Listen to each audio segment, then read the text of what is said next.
आदरणीय श्री सौदानाई त्यांनी श्री योगी फडणवीस यांचा सत्कार करण्यात आहे.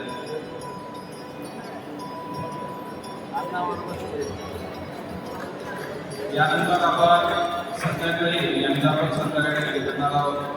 आपल्या सिंधुदुर्ग तालुक्याचे नगराध्यक्ष गोविंदजी मुरलीधर अग्रवाल हे आपल्या सत्याग्रही या ठिकाणी आहेत. मी त्यांना विनंती करतो की आपण सत्कारासाठी या ठिकाणी यायचं आहे. आदरणीय सातारा यांना विनंती करतो की त्यांनी गोविंदजी मुरलीधर अग्रवाल यांचा सत्कार या ठिकाणी करत आहे.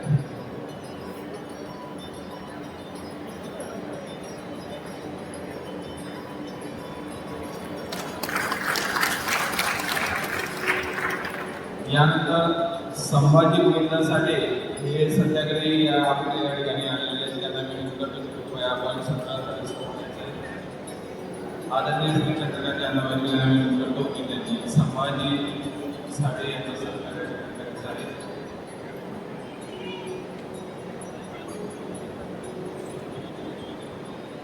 पुढील सत्कारमध्ये आपले आदरणीय पोपट गोविंद पवार या ठिकाणी आलेले आहेत. कृपया सत्कारासाठी समोर यायचं आहे. आदरणीय श्री साताराई माने यांना विनंती करतो की त्यांनी यांचा सत्कार करायचा आहे. पुढील सत्कारामध्ये आपल्या आदरणीय श्री उत्तम चिंदू बारी या ठिकाणी आपल्याला उपस्थित झालेले आहेत. यांचा सुद्धा सत्कार या ठिकाणी आपण करणार आहोत. सौ केतकीताई पाटील मी यांना विनंती करतो की त्यांनी यांचा सत्कार या ठिकाणी करायचा आहे.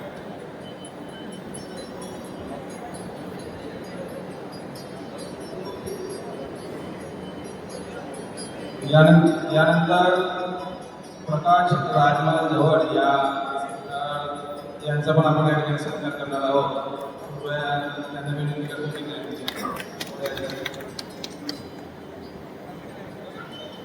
आपले महानगराध्यक्ष आदरणीय श्री महामंत्री आदरणीय श्री अजितदादा जाटे यांना विनंती करतो की आपण मंचावरती यायचं आहे. आदरणीय श्री शासन प्रशासन लोकांप्रती उत्तरदायित्व नाहीये. त्यामुळे व्यवस्था परिवर्तन झालं पाहिजे. आपल्या राष्ट्र निर्मात्यांनी संविधान निर्मात्यांनी ज्या देशाची कल्पना केली होती त्यांना हे अपेक्षित नव्हतं. जे आज चाललंय म्हणजे 1972-73ला जे चाललं होतं ते आपल्या राष्ट्र निर्मात्यांना संविधान निर्मात्यांना स्वातंत्र्य सैनिकांना ते अभिप्रेत नव्हतं. म्हणून आमूलाग्र व्यवस्था परिवर्तन झालं पाहिजे. म्हणून जयप्रकाशजींच्या नेतृत्वामध्ये देशव्यापी आंदोलन उभं राहिलं. दुसऱ्या बाजूला जॉर्ज फर्नांडिस यांच्या नेतृत्वामध्ये रेल्वेच्या मोठ्या प्रमाणात कामगारांनी संप पुकारला. त्यांच्या काही मागण्या होत्या. त्यामुळे माझ्या विरोधात कसे काय आंदोलन होऊ शकतात अशी त्यांची भावना झाली होती.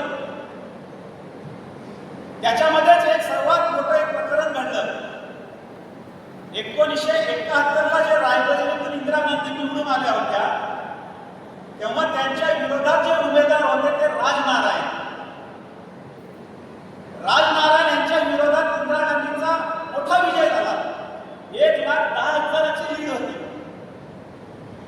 पण राजनारायण यांना वाटलं की काहीतरी ह्या निवडणुकीमध्ये फ्रॉड झालाय म्हणून त्यांनी निवडणूक याचिका दाखल केली अलाहाबाद हायकोर्टामध्ये की माझा एवढ्या मोठ्या प्रकारे पराभव शक्यच नाही. इंदिरा गांधींनी काहीतरी भ्रष्ट मार्गाचा अवलंब केलाय आणि ह्या निवडणुकीचा पुनर्विचार झाला पाहिजे म्हणून त्यांनी अलाहाबाद उच्च न्यायालयामध्ये केस दाखल केली. हा ऐतिहासिक दिवस होता 12 जून 1975.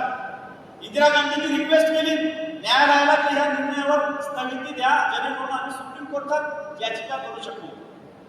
जगमोहन सिन्हा यांनी तात्पुरती स्थगिती दिली की तुम्ही सुप्रीम कोर्टात जाऊ शकाल. मग सुप्रीम कोर्टामध्ये सुनावणी ठरली ती 24 जूनला आणि सुप्रीम कोर्टाची सुनावणी होणार होती कृष्ण अय्यर नावाचे न्यायमूर्ती होते. त्या कृष्ण अय्यरला इंदिरा गांधींचे खास असलेले HR गोखले यांनी फोन केला की तुम्हाला भेटायचंय बोलायचंय. कृष्ण अय्यर म्हणले कशासाठी भेटायचंय, कशासाठी बोलायचंय, त्यांना काही आयडिया होतीच. त्यांनी नकार दिला भेटीला आणि जे काही बोलायचं ते आपण न्यायालयात बोलू.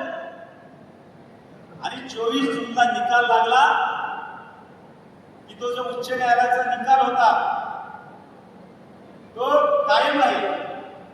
तुम्ही पंतप्रधान राहतील, त्याच्या काही अटीसह तो निकाल कायम ठेवला. तुम्ही पंतप्रधान राहतील पण तुम्ही लोकसभेमध्ये खासदार म्हणून मतदान करता येणार नाही. आणि त्या केसची सुनावणी अजून सुप्रीम कोर्टमध्ये चालेल असा निकाल होता तो. म्हणजे पंतप्रधान म्हणून काम करायचं पण लोकसभेमध्ये सदस्य म्हणून मतदान करायचं नाही असं कृष्ण अय्यर यांनी निकाल दिला. कृष्ण अय्यर यांच्यावर देखील फार मोठा दबाव होता. हे देखील कुठल्याही दबावाला बळी पडले नाही. ही नावं लक्षात ठेवा. अलाहाबाद उच्च न्यायालयाचे न्यायमूर्ती जगमोहन सिन्हा, सर्वोच्च न्यायालयाचे न्यायमूर्ती कृष्ण अय्यर. ही कशासाठी लक्षात ठेवा सांगतोय ते पुढे सांगेल मी. 24 जूनला त्यांनी तो निकाल दिला. मग इंदिरा गांधीवर दबाव वाढला, राजकीय दबाव. विरोधी पक्षातील सगळे नेते म्हणायला लागले राजीनामा द्या, कारण इंदिरा गांधीच्या विरोधात मोर्चे जनसभा चालूच होत्या रस्त्यावर. मग तो पेच निर्माण झाला. पण त्याच वेळी इंदिरा गांधींच्या सोबत अजून एक व्यक्ती होती जे घटनाबाह्य सत्ता केंद्र होतं. त्यांचे सुपुत्र संजय गांधी अवघ्या 25ला तरुण, कुठलंही घटनात्मक पद नाही पण घटनाबाह्य मोठं सत्ता केंद्र. त्याची कुठलीही लोकशाहीप्रती कमिटमेंट नाही, देशाप्रती कमिटमेंट नाही. लहानपणापासून घरामध्ये सत्ता बघितलेली. त्यांनी आईला सांगितलं राजीनामा वगैरे द्यायचं नाही. त्याचे खासम खास होते हरियाणाचे मुख्यमंत्री बन्सीलाल म्हणून, त्यांना बोलवलं. बंगालचे मुख्यमंत्री होते काँग्रेसचेच रे, त्यांना बोलवलं आणि त्या सगळ्या चांडाळ चौकडीने निर्णय घेतला राजीनामा द्यायचा नाही, आणीबाणी लागू करायची. आपल्या घटना निर्मात्यांनी अनुच्छेद 352 मध्ये आणीबाणीच्या संदर्भात तरतूद केलेली आहे. देशात आणीबाणी कधी लागू करता येईल ते स्पष्टपणे चर्चा झाली आहे संविधान सभेमध्ये.